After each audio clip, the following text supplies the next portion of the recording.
Hello, Freda Wallace. We are live. Hiya, Vicky. How are you? I'm all Well, right. you know what? It's been a bit of a bumpy week for us It's both, been hasn't a it? So bumpy week. It we're gonna, certainly has.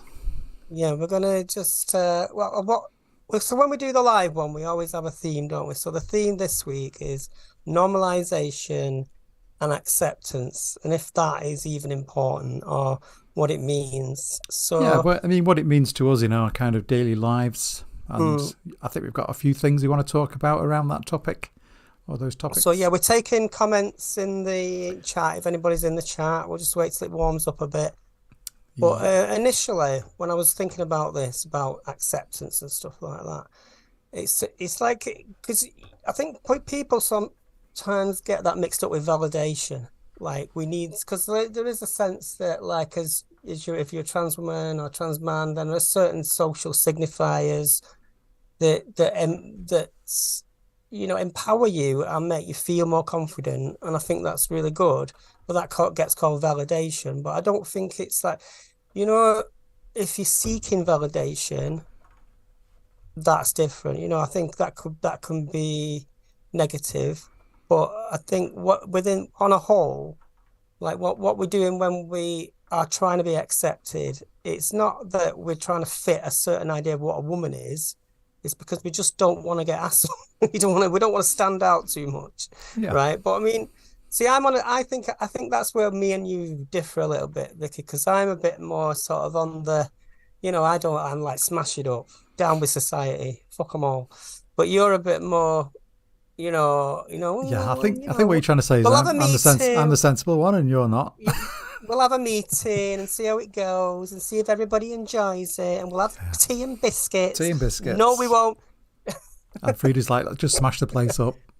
She's like a bull in a china shop most of the time, and I'm like trying to put the china shop back together again afterwards. I think that's how it works, right?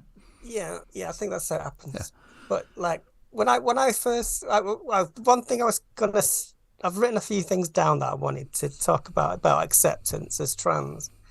And I think there are three things really, isn't there? There's like your family, if you've got a supportive family or a partner or something like that, and then you've got your work situation. These are important because this is how we sort of function within society.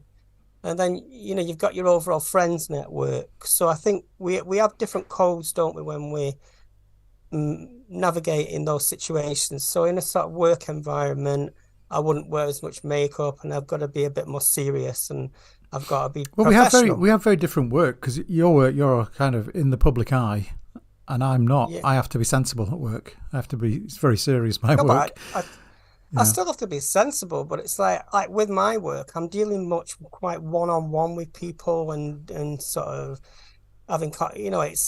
it's about interpersonal Yeah. stuff. So I have never, I must say, never had a problem with anyone on No. the basis of being trans or whatever. I've had So people ask me questions and be over curious. yeah, Sometimes, I guess kind of like the normalization acceptance. I mean, I'm thinking about it in terms of there's been lots of experiences recently where I'm thinking, well, if you wouldn't do that to any other category than trans. So why are you doing it to trans people?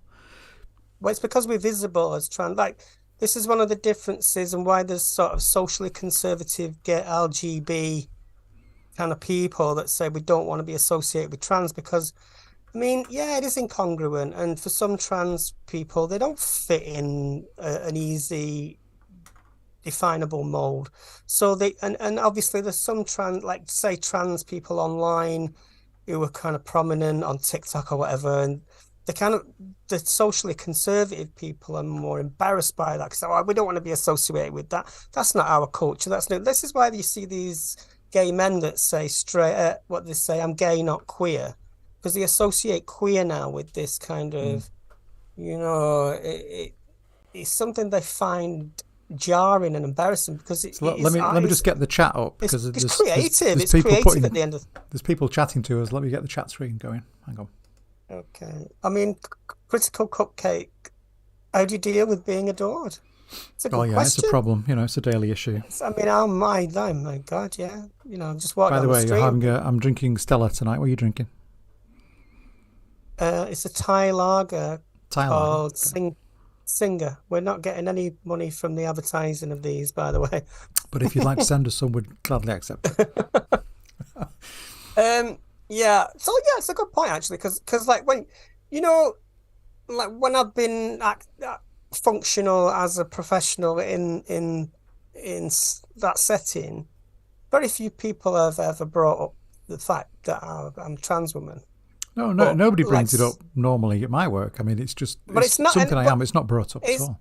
it's not because they're being polite or whatever, because Well, people are maybe not they are. generally. Maybe they are being polite and they just don't want to make an issue. I don't know. But yeah. Yeah, sometimes. But what I was going to say is, like, I've had people say to me, "Oh, you're quite tall for a girl, aren't you?"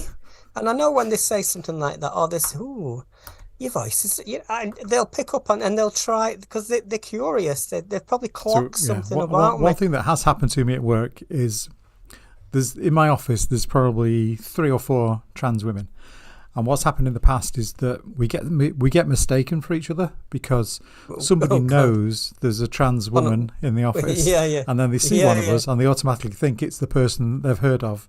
So I've been called somebody else's name several times because that's the name of the other trans person. Oh God, yeah, So that is really annoying, as you can imagine. yeah. I can You wouldn't do imagine. Yeah, that with anybody else, would you? You wouldn't do that because with well, anybody else in the office except somebody who you think is trans, so therefore you know their name. It's like, what on earth? Well, I got in trouble once because I called someone Scouse Dave because he's Scouse, and I said, "Where's Scouse Dave?" And he's like, "I'm not So what were you Scouse, assuming, the name or the scouseness? it's Scouseness, whatever." That's how I call him Scouse Dave because he's from Liverpool, and I thought he Yeah, so I, normalization I and made a miss. acceptance, it kind of falls into that category. 'Cause it's like you wouldn't normally do that with other people. And it's kind of, is it because you've not quite accepted trans people yet, or you kind of on the kind of borderline of accepting us? I don't know. I mean, there's other examples. I went for a scan in a hospital a few years ago, and it was like an can't say that word, abdomen scan. Yeah. And one of the questions they ask before you have a CT scan for women is, are you pregnant? Because it's an important thing to know. So they asked me, a trans woman, if I was pregnant. Yeah. So I'm thinking, yeah, you probably already know the answer to that based on the fact that Well, my medical records would show you that I've not always presented female in this appointment setting. So you should know that, and then if you know I'm trans woman, why are you asking me a question if I'm pregnant? Because you know it's impossible for me to, unless science has gone beyond the level that I understand. yeah. So, I stuff like posted on. that, NHS should do a better job. They should know not to ask that question of trans people. And then you've had a letter this week, haven't you, Freda? You want to talk about that from the NHS? Yeah, I mentioned it on Twitter, but I didn't mention it. Well, I got a letter about a cervical smear test, and I was like, okay, it says female on your record, so I just give them a call and say, look, I don't need this because I don't have a cervix. That's the end of it. But the reason I posted it is because nowhere in that letter did it say male, female, she, her, anything, and I think that was a good thing. And a lot of the TERFs, GC, whatever you want to call them, they're calling us cervix havers, they're Yeah. calling us womb owners. It's like, no, it's not happening. No, but the letter didn't say dear cervix haver, did it? It said dear Freda. No. Yeah, but I've never experienced that in medical. No. I work in a lot of medical settings. If somebody has a preferred pronoun or a preferred way of being referred to, Yeah. that is. But it's not That's just what you about use. that. That's what you use. You use what the individual wants. Right. We try and include in literature, in leaflets I give out sometimes Yeah, we about spoke about certain. this before. It will have different languages. It might even have braille. It's like we're not taking anything away from people who can see because we're helping people who can't. You know what I mean? It's so when you use what they might have seen in those letters where it says they, them, rather than, and they've took that to mean, oh, they're erasing women. I said, no, you already are You're already included. It's you're included by default. As defaulted, Men, yes. Yeah, men. So the way to think about that is that you use the pronoun and the language to suit the individual that you're dealing with. Yeah, and I've made mistakes. I've told you this before. Like I get emails sometimes from people at work, and they'll say, "I've had this a lady's emailed me, and this will be my reply, a lady, and then I've got a message saying, please do not refer to me as a lady, please. And I thought, yeah, I was wrong there. Sorry, I won't do it again. But you would think, and that's though, it. you would think that, when you've got your new NHS number, it was based on the fact that you transitioned and you wanted a new number and they have to change your records. So in theory, whoever did that would know that you're a trans woman, and therefore you don't need to have a, cervix screening. So they could eliminate that from your record and not put it on the checklist of things that you need to have when you reach a certain age.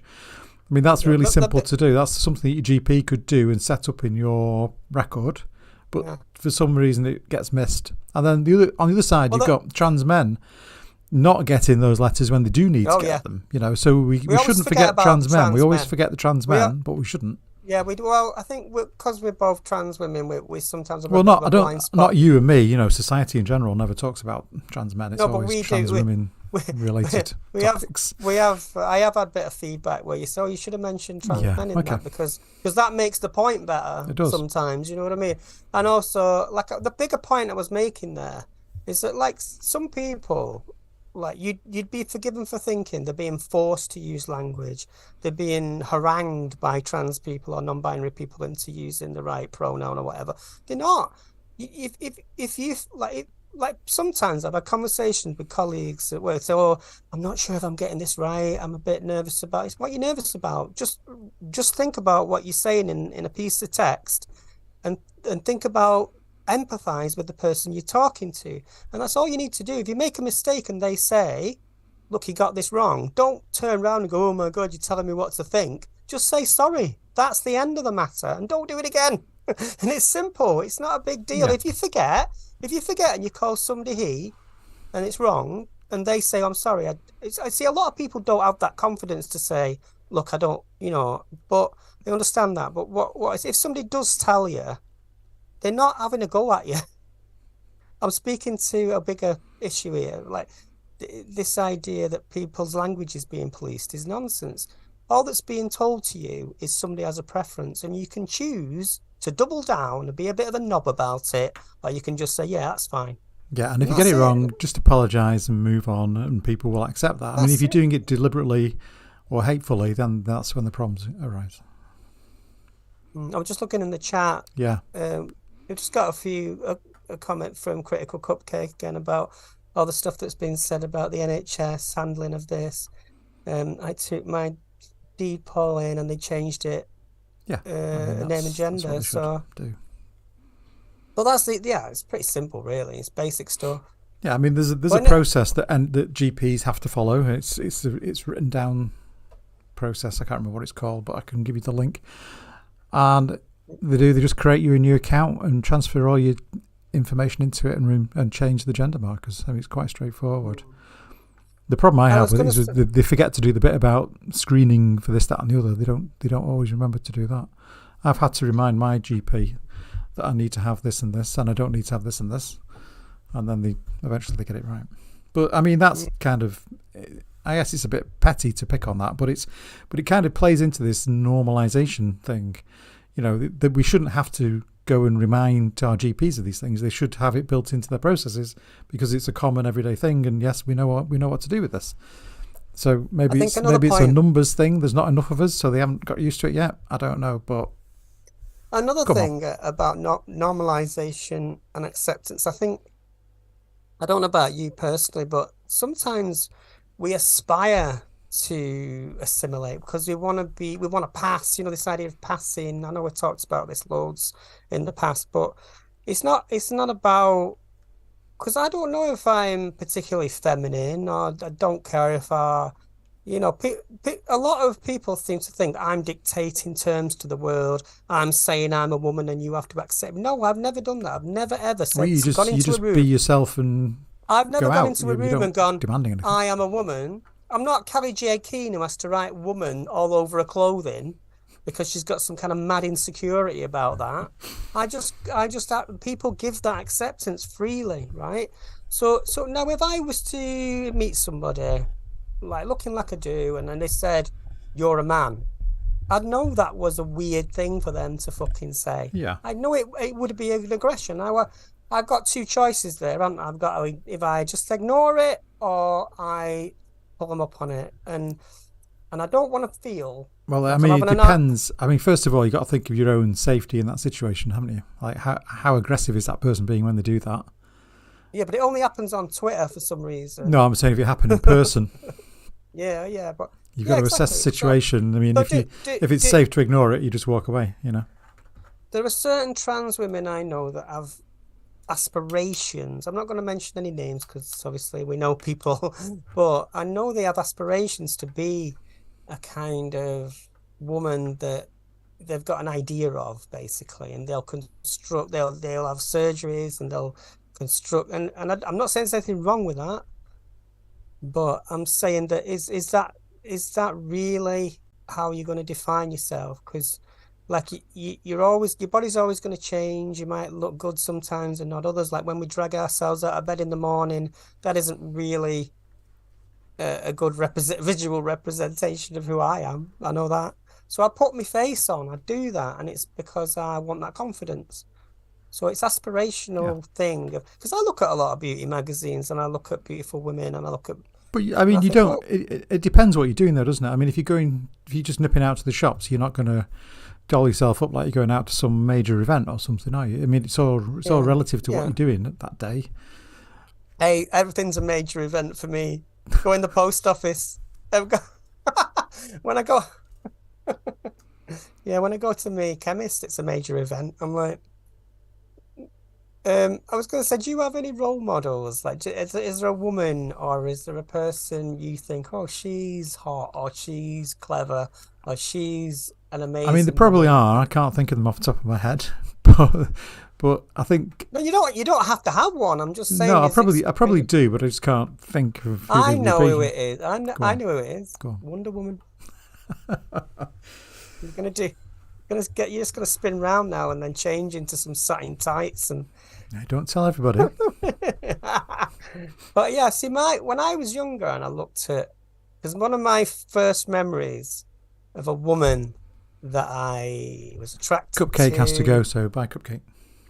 I cupcake. Yeah, so one of my aspirations, I was Calamity Jane. Do you know the film Calamity Jane? Hmm.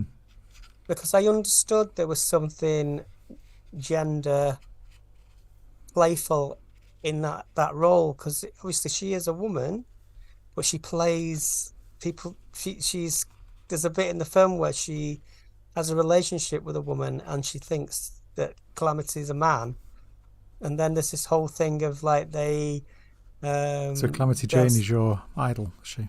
no, not necessarily, but it's just something I noticed when I was young. The women that I liked when I was growing up, Ruby Wax, I Yeah, like Ruby Jennifer Wax is good. Saunders and Dawn French. I don't know, funny women, funny like I comedy. think for me, there's a lot of different women I could say that I really like that aspect about that person. But then there's a lot of men I could say the same thing about. I don't Oh really, yeah. I can't really say there's one person that I kind of Mm, have as a kind of a role model. I think I mm, pick different elements from different people based on what it mm. is. I kind of it's like a mix and match thing. Yeah, when it came to like looking at pop music, and when I was younger, I used to look at, like my sister was really into like magazines and she'd get all those pop magazines. And there was always like pretty boys on the front. And I was like, well, I'm not really into these pretty boys. I like these punk girls. I like these kind of, people like the Slits you know, and Susie and the Banshees. And I was attracted to that because I thought it looked good and I thought it was a kind of non-gender specific expression. I think that's what I liked about it. But I mean, do you in your daily life ever come across a circumstance where you don't feel as though you've been accepted, or where there's some resistance, or there's some kind of weirdness going Yeah. on? It's like where you know Well, I this think, normalization acceptance thing hasn't happened yet. mm, Is there anywhere in your yeah, life where that happens? yeah, but it's a weird one because it was to do with my mum's church. Like my mum's Roman Oh, don't Catholic, get and me started on God. anyway, We'll she talk goes to about that in a church, minute. and like a lot of her church friends knew me previously before I transitioned. And then my mum would invite me to church, and I said, "Mum, I don't want to hang around with your judgy church people." Are they judgy? Some of them are, yeah. You know, you can tell if you looked. But what is it about them that makes them judgy? What are they doing? It's just they've got a very conservative. It's like an attitude. No. I don't even know if it's that. It's just something, you know. They've got a very specific way they think about life should be and that how it should be ordered. And it's not that anybody on an individual basis is a nasty person or would be rude to me. But it's just I know the politics there is probably going to be very ultra conservative and probably. So you're not going to get invited around for tea and coffee. Anti-abortion, and it's like, but my mum, like this is the way it works, right? With my mum, and to do with this acceptance and normalization. When I'm out with I think I spoke about this on the last one, but I'll mention it again because like when my mum introduces me to people, she'll say, "This is my daughter, Freda." And to me, that is like golden, you know. But if I know in that moment that if somebody said to me, "Mum, that's not your daughter, that's your son," that would be really disrespectful, not to me, but to my mum, because she's invested in that and she accepts that. And whether you believe, whatever you believe about what being trans is, or whether it's a psychological thing or a physical thing or an endocrinological thing, for my mum, that's all that matters. And if you were to contradict her and say, "You don't have a daughter, you've got a son," it would insult her, because then it would insult me, obviously. But in that situation, you are accepted by the other person, right? But you see, that's the thing. Because when your mum introduces you as her daughter, the other people are accept you. Yeah, but except when you're in the church situation. See, this is why I have a bit of a weird relationship with that church, because on one hand, I love that my mum is she has that social side, because that's my mum's social life. Do you know what I mean? Yeah, and it is for a lot of people when they get a bit older. And like my, you know, I've got a bit of a complicated. It's either church or bingo or both, isn't it? Yeah, and I've never felt like when I'm with those people, they just talk to me like I'm a human being. You know what I mean? But I sometimes think, oh God, I wonder what they say when I've gone. And so, that's that Freda. You know, she used to be a man. This is it. You don't know. You don't know what they say about you behind your back. And I'll tell you something. I remember when I first came out and I went into work. I was in the kitchen at work, and there were a couple of guys there, a couple of lads I worked with, and I don't think they knew I was there because I could hear them talking about me. Oh, and I heard my name, right? And I heard this kind of, "So would you go with a trans woman" kind of talk. And I thought, what do I do here? Do I just go in and go, "You won't stand a chance, mate"? Yeah. You know what I did? I pretended I hadn't heard it. And I wish I'd sort of... I think I would have barged in and made a sarky comment. I would now. That's just me. But then when I first came out, I was too wanting to be accepted. It depends on where you're at with your confidence, of course. Yeah, I was too wanting to be accepted. I was too wanting to, I've got to be a little shy female now, and I've got to walk right, and I've got to sit right, and I've got to... Yeah, you see, we shouldn't have to do that, though. We shouldn't have to, although we all do that, we've all been through that, we shouldn't have to do that. It's kind of, it goes back to that fear of the unknown. You don't know what other people are thinking, and you're kind of living in this kind of, you're still in the closet almost, but you're out. You know, but there's certain things you can't do yet. I mean, it's like one of the things where I still struggle with is that I've still not been swimming. I've not been to the swimming baths. Oh, right. And the reason for that is because I think we spoke about this before. Is because I don't feel confident enough in a swimming costume. Most trans women don't. No, but I don't. Most trans people don't. So that's like one of the things I've not done yet, which I need to do. I could do it. I mean, it's not a problem. But it's just kind of it's an internal thing where I'm still not quite happy with the thought of it. Yeah, because that's a totally normal, but because a lot of the... It's because I guess I'm not living up to my own expectations of how I should look. I mean, maybe other people wouldn't care how I look, but if I've set myself a high goal and I've not achieved that, it's very difficult for me to then go into that situation where I don't feel comfortable, you know. this is not just a trans woman No, thing, it's not. because my friend Jo, she's, you know, she wouldn't mind It's a admitting body dysmorphia thing, not. she's a big girl, and she wanted to lose weight, and I said, Yeah. let's go swimming together. Let's just go swimming a couple of times a week, and we went to Pure Gym, and they got a pool, and I was like, this is nice, you know, because but there's this element now where I think, oh God, should I be getting changed Well, here? it's not Should really I the be changing thing, because there are areas where No, you can get change where everything's no, no, fine. but what the point I wanted to make is, I said to my friend Jo, who's cis female, how do you feel about me, you know, using female Hmm. change? Because, well, nobody's going to see you. You put a towel around you. You wear your swimming stuff before you go in. Yeah. You know, And you're discreet. there's always If you can't, private cubicles where you can get changed anyway, so and it's fine. your first thought is got to be respecting other people's privacy. Yeah. And if you're not the kind of person Well, that I've been in that respects somebody, situation where I'm in a changing room. I mean, that was that whole thing with Centre Parks. I was in a changing room. I was getting changed to use a spa facility. So, but in the changing room, there is, you know, private cubicles that you can use, and they're there for anybody who needs to use them for whatever reason.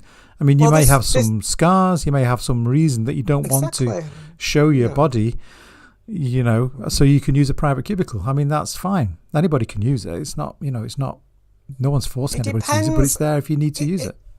I think the changing rooms thing is quite an intense I don't think anybody debate. likes get changed in a Because open plan changing room. It's so old fashioned.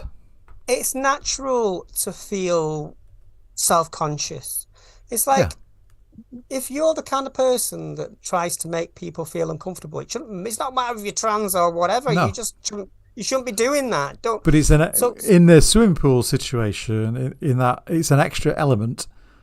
Yeah, I know what you're saying. That kind of makes you stop. I know, yeah, but see, the way I get around that is, like, I wear a swimming outfit with a swimming skirt. Yeah, I guess it depends. I guess it depends what I don't want to wear anything skin tight, because I don't want anybody to notice anything about me that I wouldn't want to. Do you know what I mean? Because this is the reality for trans women. They're not going into changing rooms and being sex pests. They're fucking frightened, because the thing that frightens them is they might bump into a turf. So when it's in the back of my mind, you could get into a really horrible situation. I was trying on dresses in fucking TK Maxx the other day, and I thought, bloody hell, I hope there's no turfs in here. Not that anybody would have seen anything, but it's like, that's in my mind. I mean that kind of, you could be in a situation where you're attacked. You're not physically attacked, but your person is attacked verbally.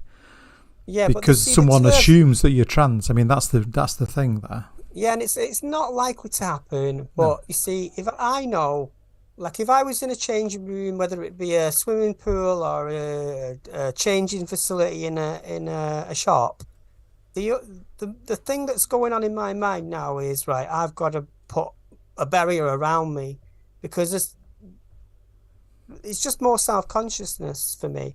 Like, but when I've been on the Isle of Man in the summer, and I swim on the beach, I swim off the beach, nobody's cares. The people walk around with the tops off, you know, because it's a liberated kind of feeling. And it's like, if you're looking at people's bodies and seeing sex, it's you know what I mean? It's like, I mean, I know British people have a big problem with this. If you go to Europe, to any beach in the Costa Brava, you'll see women walking around with now on, right? And it's not a big deal. Nobody's gawping at. Well, some people might be gawping at me. You know what I mean?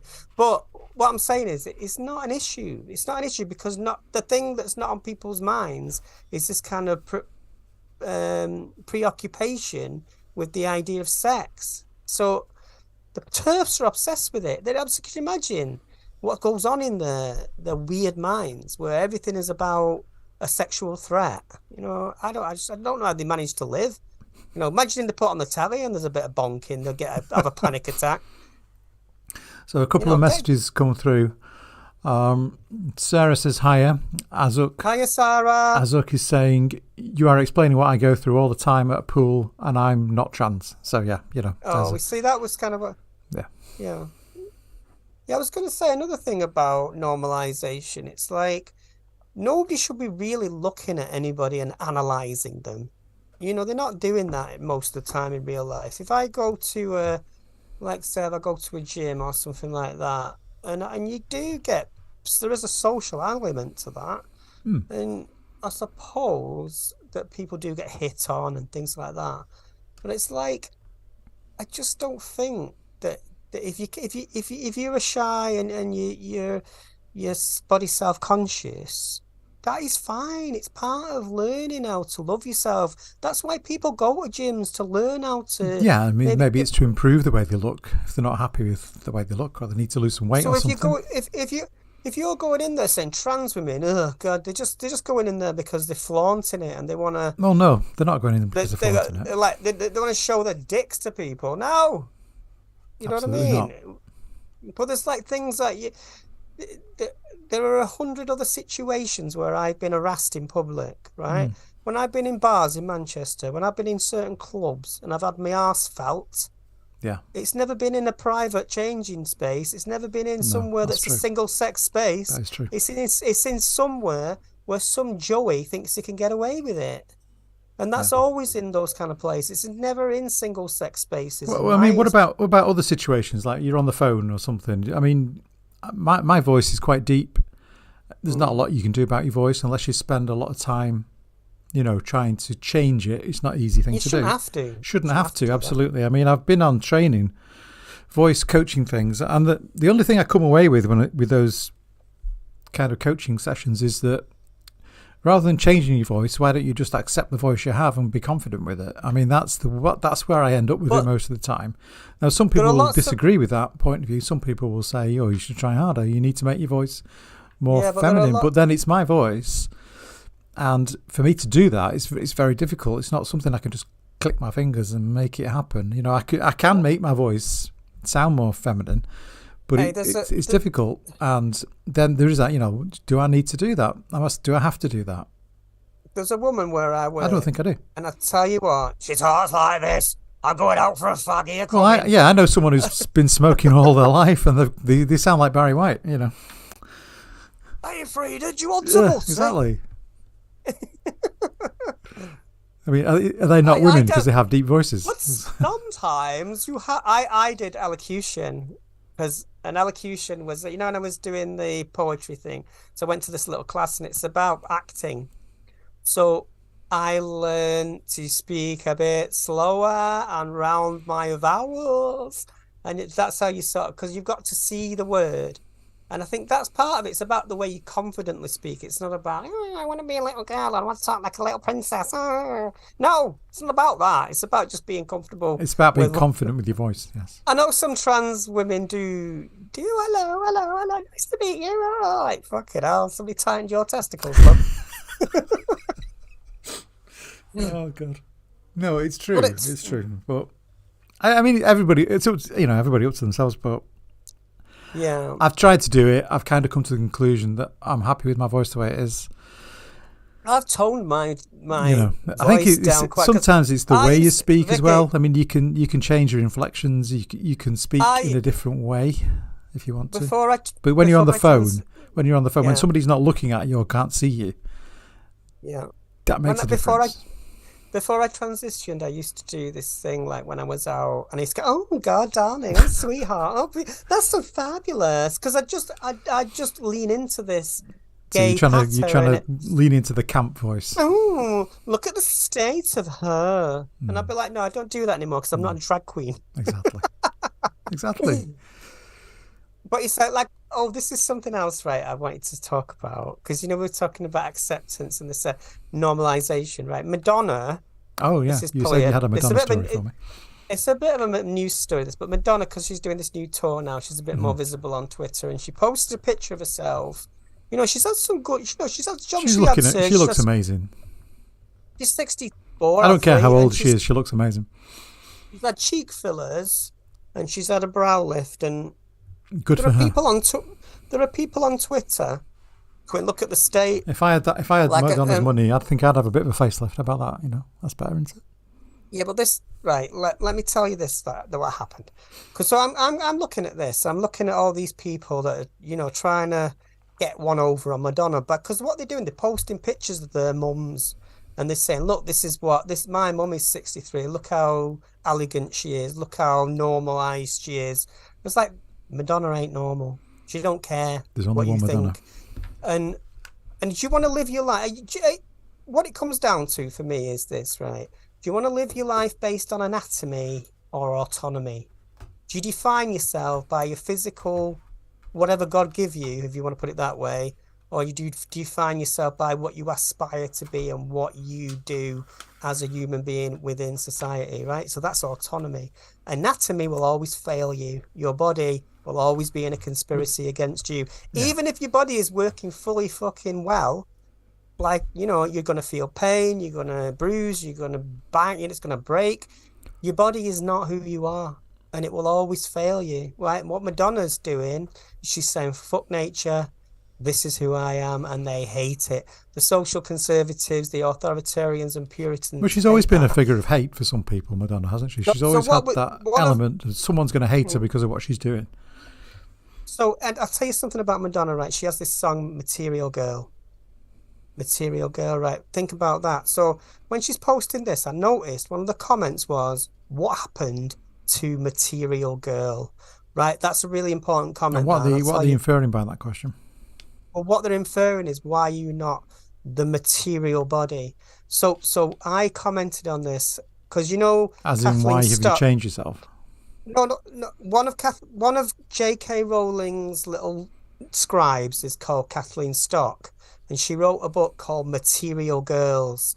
So I commented under this. I said, "Dear Kathleen Stock, can you understand why your book is misogynistic now?" And I didn't get a reply, but my point is that Kathleen Stock is talking about that criticism that Madonna got from a man to say, where is Material Girl? Kathleen Stock doesn't understand why that's misogynistic to think of girls or to think of women as material beings. Because while they might have a really basic biology lesson here, you know, we don't need that. That's not what Madonna is. She don't give a toss about that. Even if Madonna's Madonna, you know, and she is. Well, did you see the speech she did at, you know, for Sam Smith and Kim Petras? Did you see the speech? I didn't see that. Yeah, she made a little speech, and what she said, I made a note of this. She was talking about, you know, if something that you're doing is shocking, scandalous, troublesome, problematic, provocative, or dangerous, you're onto a good thing. Yeah. And you are seen, heard, and appreciated. You know, so I mean, that's Madonna's kind of answer to all the bullshit that's been going on with Sam Smith. Sam Smith is very political. He might not. No, but don't you think that's a really good way of putting it? Oh, it's amazing. Yeah. And I love it. Yeah. And that's what she said what I was trying to say last week. Yeah, exactly. She said it in one sentence. You took about an hour trying to say it. Yeah.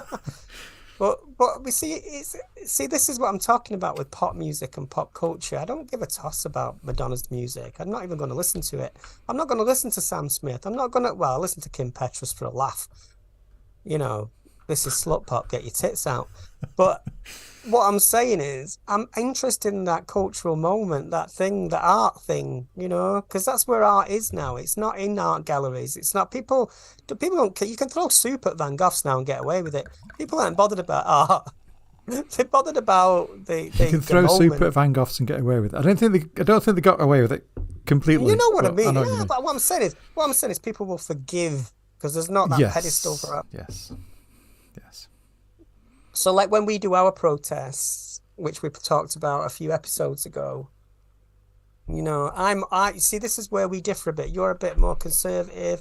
I'm a bit more, let's just, you know. I don't like that word conservative.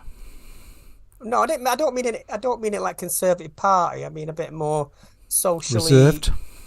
Yeah, reserved. I'd say. Yeah, whereas you just don't give a shit. I don't know. I do give a shit, but I just don't understand that. I love anything. That you're kind of. I think you as you put it the other day, you like to worship the chaos, whereas I don't. Yeah, I lean into chaos because, like, you know, when I'll sometimes post a picture of myself, or I'll say something on Twitter when I know that it's going to say something more than some of its parts. Like, I know that there's a representation of me in it, but it's saying something political about how people react to it. Yeah, this is not to say I don't have my moments. I mean, I do have my moments. Don't get me wrong, but generally speaking, I think the problem. I have an engineer's mind. I think that's the problem. Yeah, I've got a pervert's mind. No. The thing is, really, don't quote me. It's too late. You just quoted yourself, love. I think the thing is, like when I think about my job, I'm conscious of the kind of professional I've got to be. Well, you've got to be professional in your job. Yeah, because you're public facing. That's why I sometimes think, God, if people see me TikTok, if people see me... Yeah, you'll be fired on the spot, probably. If people see me live sex cam... You don't have a live sex. Don't exaggerate. You know what I mean, though? I sometimes think, oh, God, that'll be judged. But so what? If you're looking, you'll find. And you can't be shamed. Nobody can shame me, right? Nobody can... They've tried... people on the certain accounts. Yeah, so I think part of what you do is you try to make yourself bulletproof. I'm unshameable. No, but I think it's a kind of you kind of go out there as far as you can. You push the edge, you push the envelope, and you're doing that. Right. It's a bit of a kind of trying to protect yourself from other people doing it to you. Well, I did something this week which I never thought I would do. And I did it in solidarity with another trans woman, and I posted a pre-transition picture of myself. Yeah, I saw that. And one of the reasons I did that is because somebody was threatening me to post it, and I thought, you're not having this power over me. So I did talk to a couple of people. I said, no, I think that's absolutely fine to do. Some people do it anyway. I wouldn't do it because I don't want to see that picture. But if you're doing it so that you own it and you're taking ownership of something that somebody else is trying to attack you with, I think you're doing the right thing. Yeah. So the reason I did it is because I wanted it. It was really jarring to look at because I looked in my old pictures I got a new laptop recently, and there was loads of old stuff on it that I'd never managed to get rid of in the various folders. And I looked at it and I thought, oh God, that person looks so sad, So this is where all the pictures are coming from. It's because you changed your laptop. Yeah. So there's a picture of your mum and Auntie Freda. Yeah, and it made me think about a lot of my past, and like when you look at pre-transition, because what I did when I came out, I made my mum take all the pictures in the house of me away. Right. And my mum was like, oh, I'd still like to look at old pictures. I said, yeah, but I don't. For a while, I don't want to see them. Yeah. And I made some new pictures of me for her. Yeah, that's fine. And she was happy with it. But the reason I posted that pre-transition picture was mainly so that I have ownership of my past, and nobody can then take that and try and do me. Do you know what I mean? And say, look, we found this picture of you. Yeah, exactly. Yeah, and because that's what they do, and I know exactly who was doing it. I can't say on this podcast who it was. Well, we don't need to know who it was, but they're quite a well-known person who was doing it, right? And I'm not. They're connected to turfery. Let's just put it that way, right? And I wasn't going to let it fucking happen. So no. I know the police wouldn't do anything about it. And no, but I mean, taking ownership of it yourself, I think that's the right thing to do. Yeah. The Twitter bots wouldn't do anything about it. So the only course of action really is to own it. And I'm glad I did. And I know it. I mean, it looked like a picture of you and your brother, Yeah. Well, the thing is, though, I did worry about posting it because I thought, oh, God, will this trigger other people who are, dysphoric? It is a bit jarring sometimes to see those kind of before and after pictures because it makes you think of yourself and what your picture looks like before and after. So, yeah, it's a bit like, oh, no, I don't want to see that. But I understand the reasons why you're doing it. If you're trying to protect yourself from somebody else doing it as a weapon against you. Because you take ownership of it and you own it now rather than letting them have control over it. Just wait till my sex tape comes out. No, I don't want to see that. Jeez. No, I've got to be careful. Like I say, I can joke about it, but when I'm at work, I've got to be. Yeah. a different, I understand that. not a different person, but a different code. So let's talk about God. Do we have to? Yeah, because there was something. Does God accept us? I don't know. You see, Into well, his that's the house? first question, isn't it? Does God accept us? But there's been a God weird doesn't thing care. going God's on indifferent.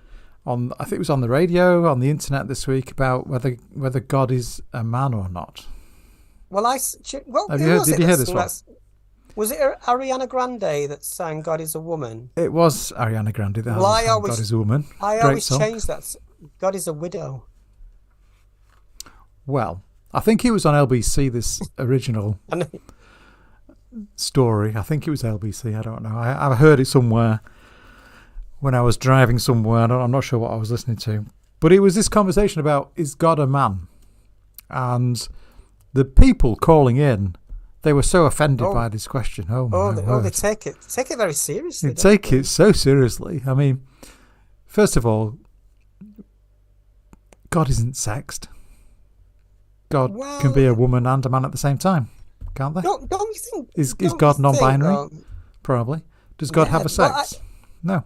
When you look at images of Jesus, though, like if you look at, he's kind of like. But have you noticed that all these religions of that period, they all have men in charge?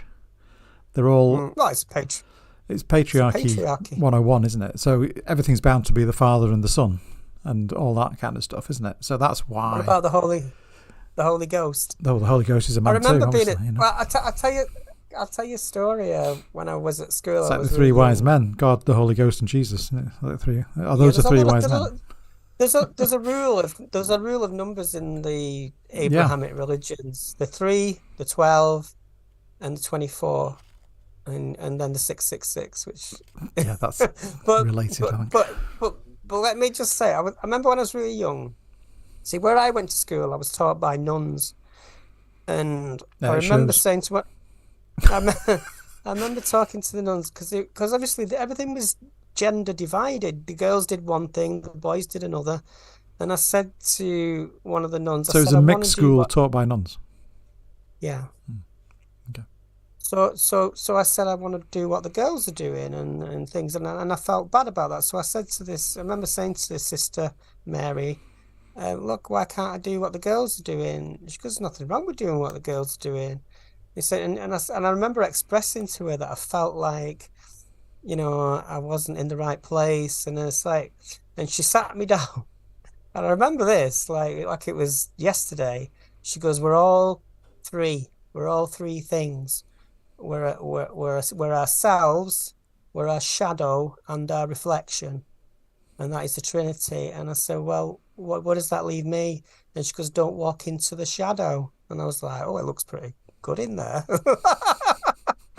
But that was something I remembered, and that was I see the nuns were pretty, some of them were pretty wise, but I think that whole culture of nuns and that whole culture of priests, it came out of the Irish order of nuns. They were called the Sisters of the Cross and Passion, and there was so much. I mean, I'm not going to go into that now, but if you search for that online, you'll see there was loads of abuse that went on in those Catholic schools and in Ireland, because that's where they originated, and it's not good. It's not good reading. But I never felt abuse or anything, but I know people that perhaps that system did harm, and it gave me this kind of sense of like, well, gender is defined. It's like it's part of religion. There's a girl's entrance to the school and a boy's entrance to the school. There's like games that boys play and games that girls play, and there's lessons that girls have and lessons that boys have. So it was very easy for me to see how I felt I was in the wrong room, or I was going through the wrong door, or I was wearing the wrong clothing. It was very, very stark, that difference. So I think if you perhaps grew up in an environment where those things were fluid, and you did have that freedom, you probably would be more well adjusted.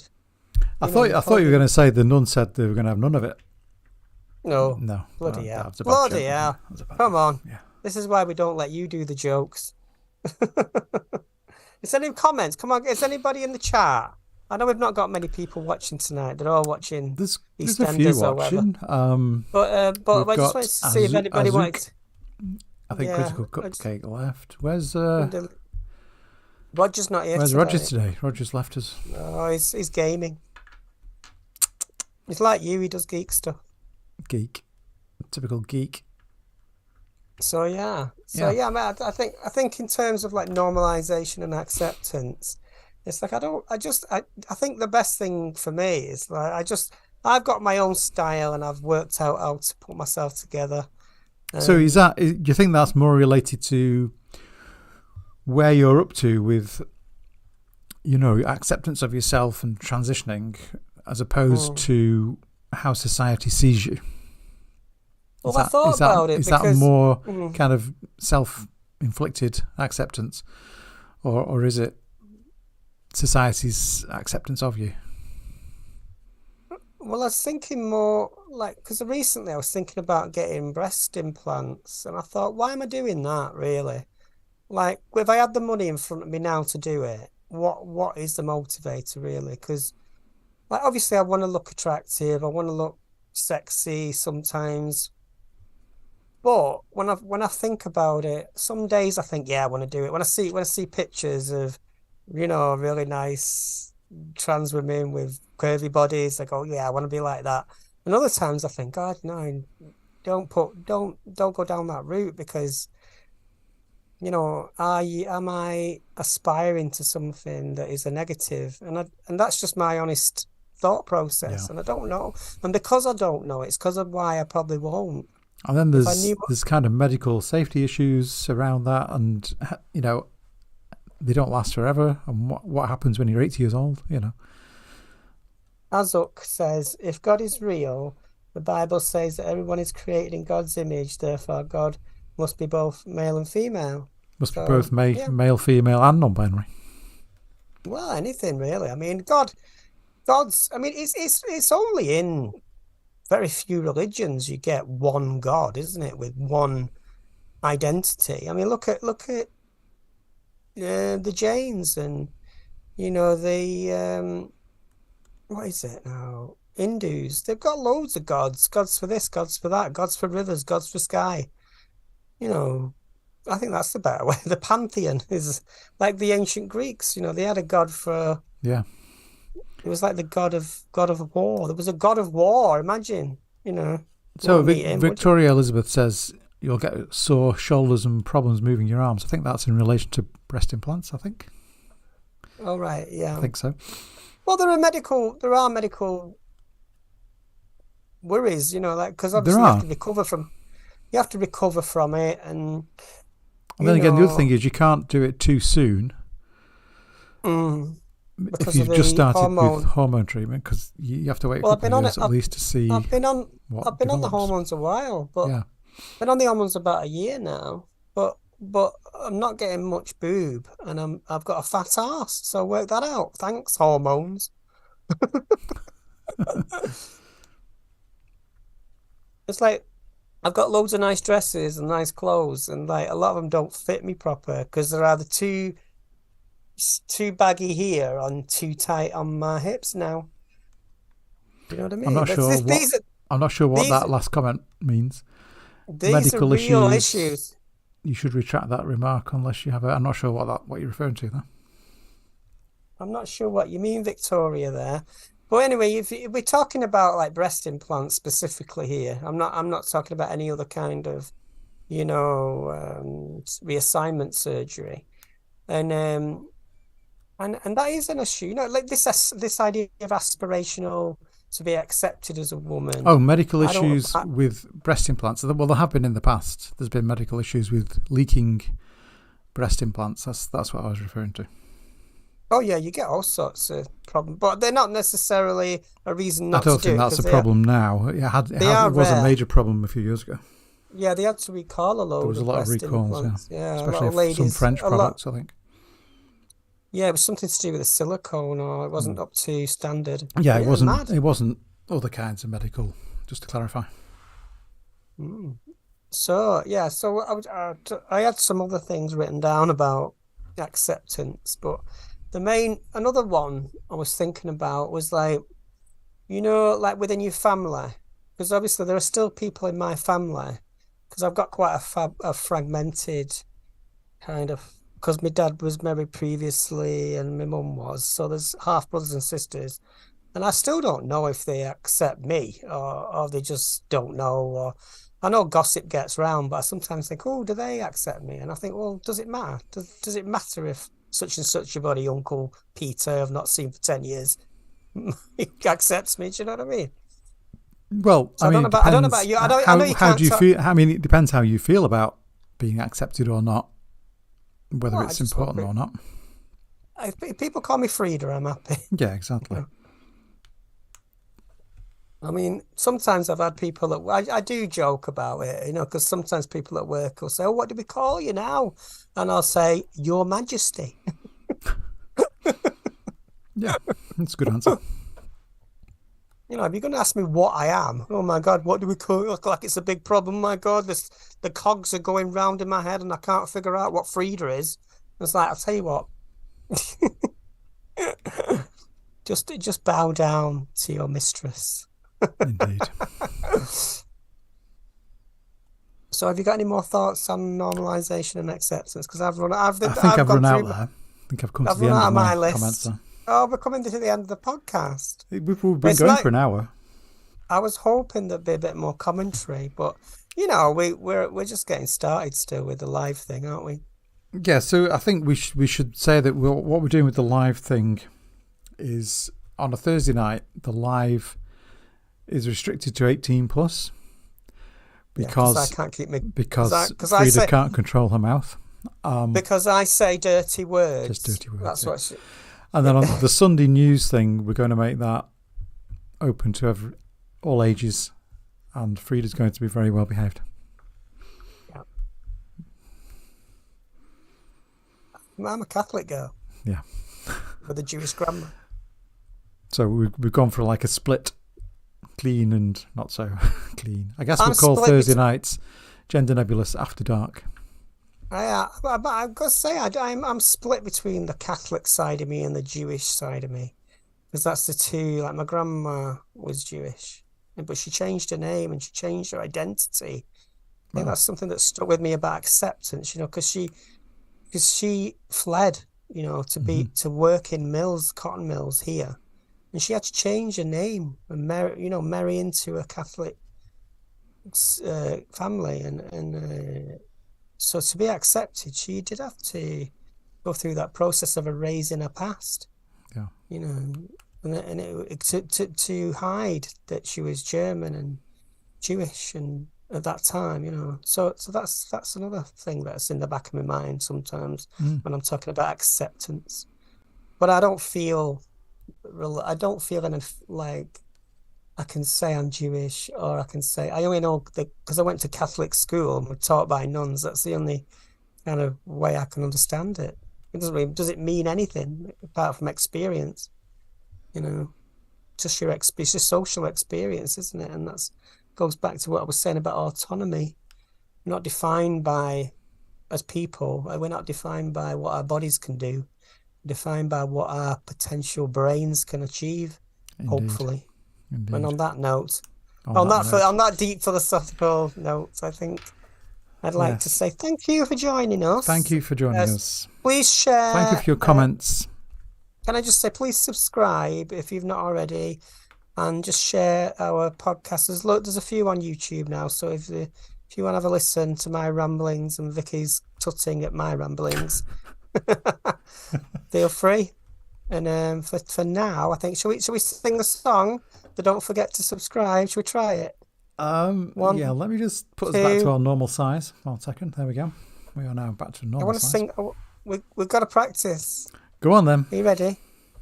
1, 2, 3. Don't forget to subscribe. You did it wrong again. You always say that. Count you in 1. 1, 2, 3. Don't forget to subscribe. There you go. Perfectly lip synced. Anyway, thank you. Anyway. Well, it's nice to do the live thing, isn't it? And have a bit of company. It is, yes. Thank you very much. Sometimes we just shout shouting into the void. Thank you for your Anyway, comment, Sarah, and everybody else. bye for We will catch you now. later. Bye for now.